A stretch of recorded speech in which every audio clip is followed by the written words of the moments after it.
For the construction of planetary rovers, the area of visual processing is of major importance. This is because, unlike most robots on Earth, robots on other planets or satellites can barely be controlled remotely. This is, for example, due to the signal delay and the limited speed of light. So there needs to be some autonomy. This means especially that the robot needs to navigate its surroundings successfully. And for this, it is necessary that it can process its visual data successfully. In the following video, some quite common methods of visual processing will be presented. It is mostly based on the book Planetary Rovers, Robotic Exploration of the Solar System by Alex Ellery.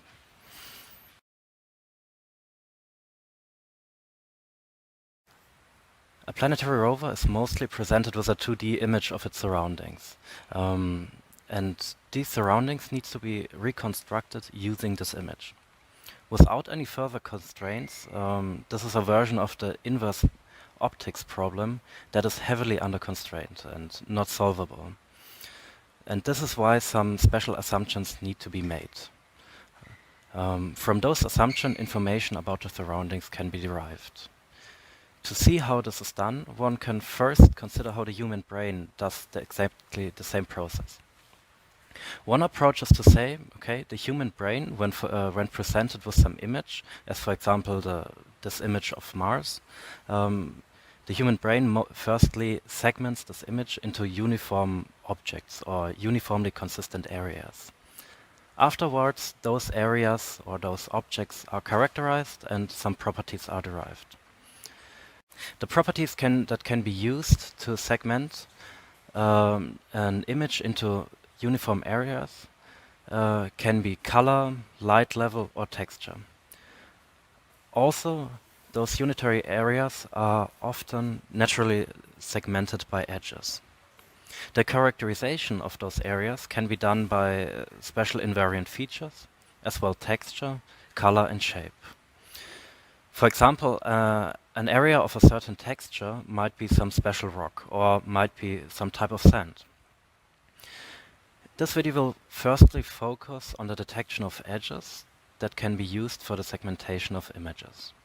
After that, it will consider methods of the characterization of areas with its main focus on texture characterization. As most planetary surfaces deviate mainly in light intensity but not in color type, almost no information is lost when considering grayscale images. For further computation, those grayscale images can be easily described by matrices whose every component corresponds to the brightness value of a certain pixel, as visualized by this image.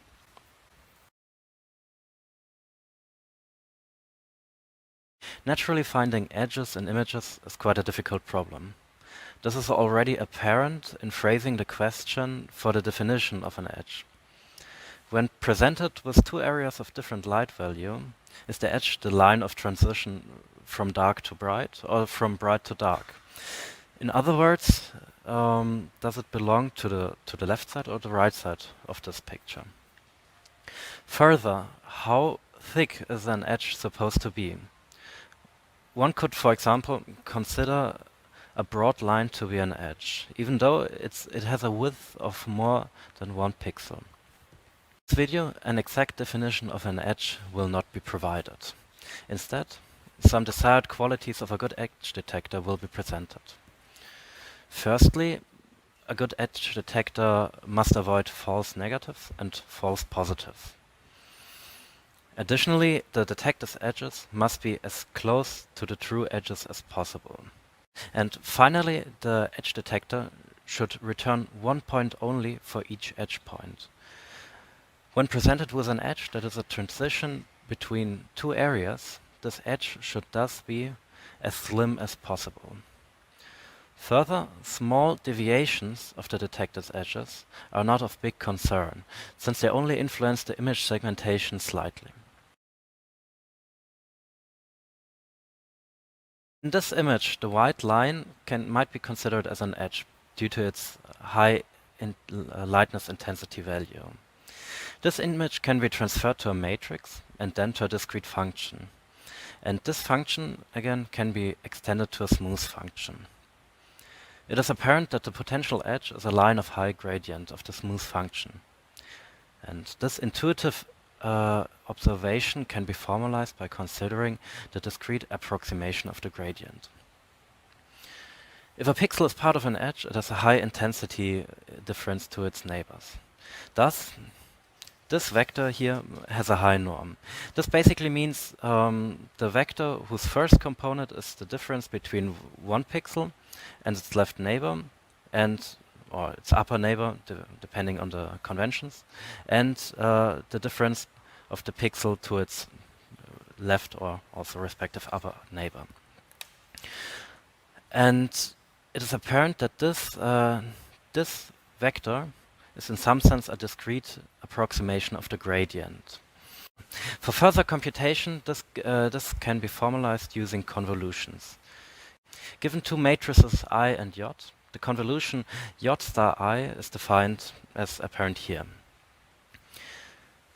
And okay, this definition might seem a little difficult, but what it basically means that a convolution replaces every pixel or every component of a matrix with a weighted sum of its surroundings. Further, if a pixel or component of the matrix is too close to the edge, the surrounding pixels that are in some sense not part of the matrix or the image anymore are just set to 0.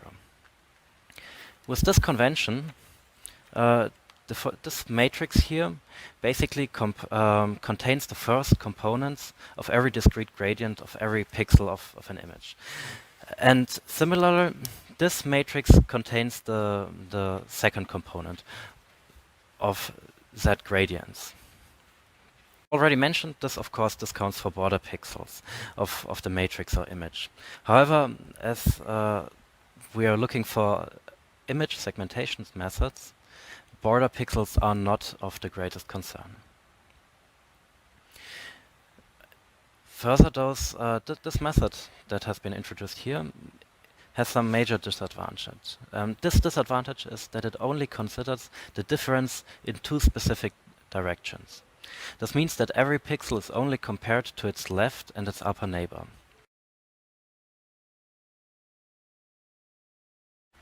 However, this problem can be approached by using different convolution matrices.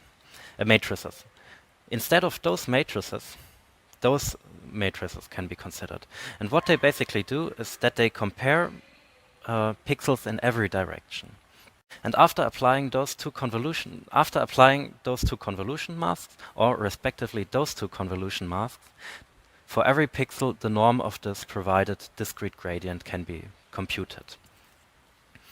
Finally, the provided value of this norm, or of all those norms for every component of the matrix, finally, this provided value is compared to a threshold. When above this threshold, or when the value is above the threshold, a pixel can be considered as part of an edge. This process is visualized by the application of the Sobel edge detector on this image of a pair of glasses.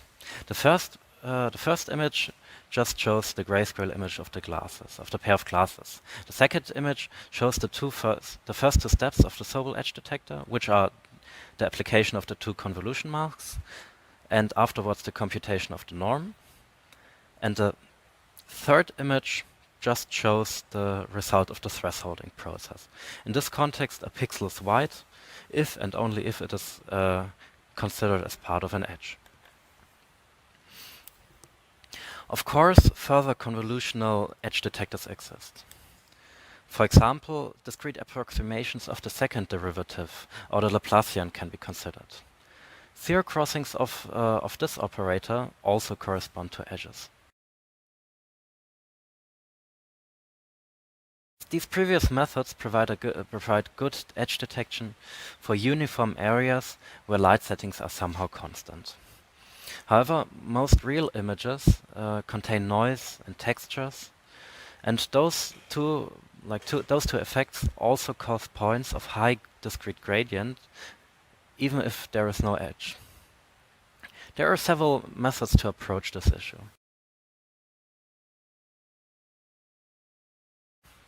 When presented with noise, hysteresis thresholding can be applied. This kind of thresholding makes use of two different thresholds.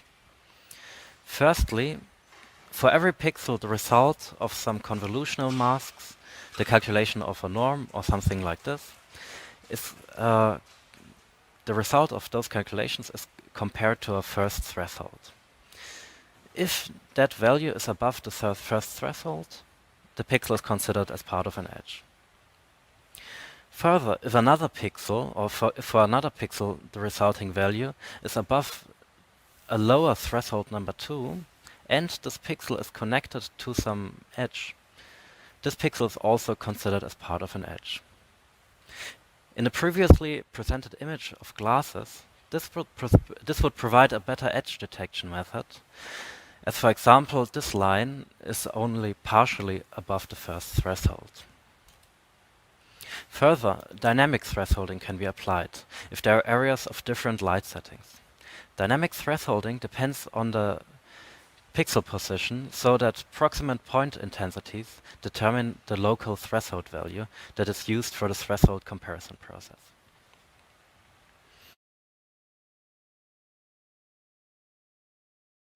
Additionally, there are completely different approaches to deal with noise and texture in the form of smoothing masks. When presented with texturized images, the human brain tends to smooth them. This can be seen very well with this painting by Roy Lichtenstein.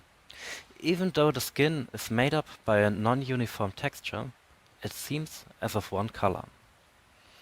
Mathematical approaches to this can be done by replacing every pixel with the average of its surrounding area.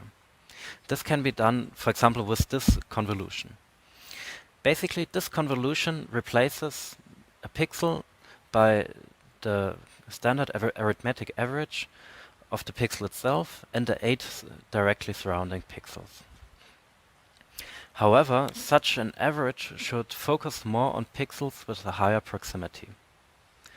This can be done by deriving a convolution mask from the two-dimensional Gaussian function. When weighting points in an average with function values of the Gaussian function, it can be seen that points with higher distance from the center have lower weights. Thus, a convolution mask can be computed by setting the components of the convolution matrix to function values of the two-dimensional Gaussian function and then norming those values by dividing through the sum of all components of that convolution matrix.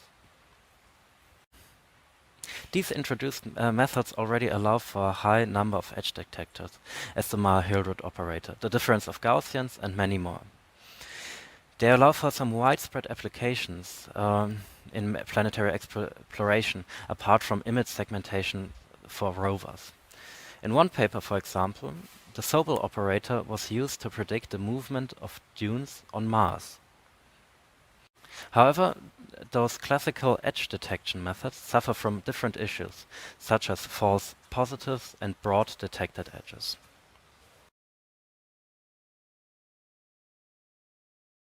Using edge thinning techniques, however, another edge detector was introduced in 1986 by Kenny. This edge detector begins by applying a Gaussian smoothing mask. After that, one of the previously mentioned discrete gradient convolution masks is applied. Additionally, the directions of the detected edges are derived from those discrete gradient convolution masks. Using this, the edge can be thinned by removing points that are perpendicular to the given edge with non-maximum value. Finally, the previously mentioned hysteresis thresholding is applied. Even though this edge detector is comparably old, it is still de facto standard with excellent performance. Further, it has all of the previously introduced desired properties of edge detectors. This image shows an exemplary application on an image taken by a Martian rover.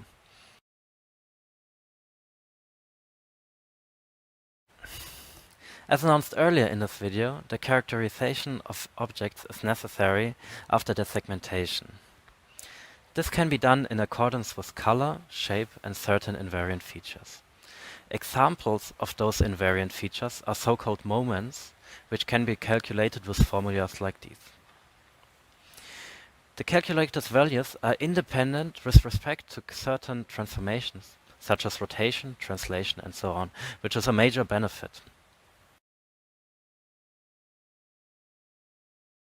Another useful property for characterization is texture.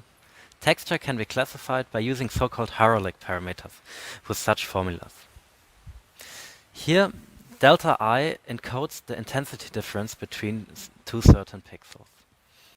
A further approach to classify texture provides more insight into the nature of texture itself. Texture itself is in some sense a periodic pattern in two dimensions. This can be, for example, seen by looking at my shirt. It has in some sense a texture, and this texture is periodic in two dimensions. Thus, it is in some way similar to sound, because sound is also periodic, but of course only in one dimension. And sound can be classified by Fourier transforms and approximated by finite Fourier sums, as indicated by this picture.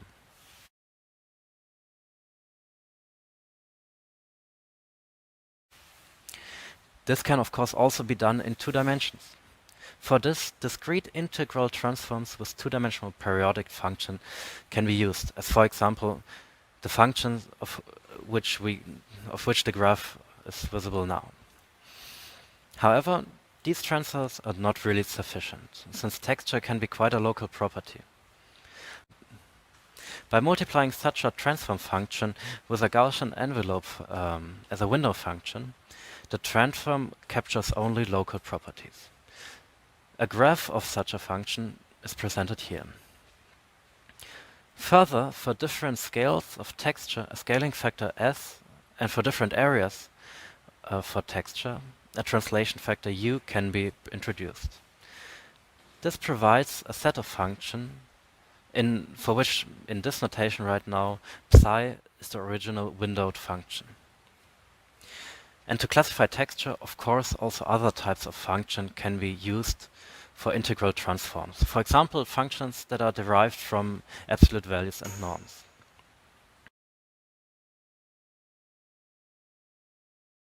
To summarize, this video showed different classical approaches to edge detection. Firstly, methods for image segmentation using edge detection were introduced. After that, properties of the segmented areas were derived in order to obtain information about them. The area of computer vision and visual processing for planetary exploration is quite broad. A starting point for further information can be the main reference by Alex Ellery, or as well original papers by authors such as Kenny, which can be found in the video description.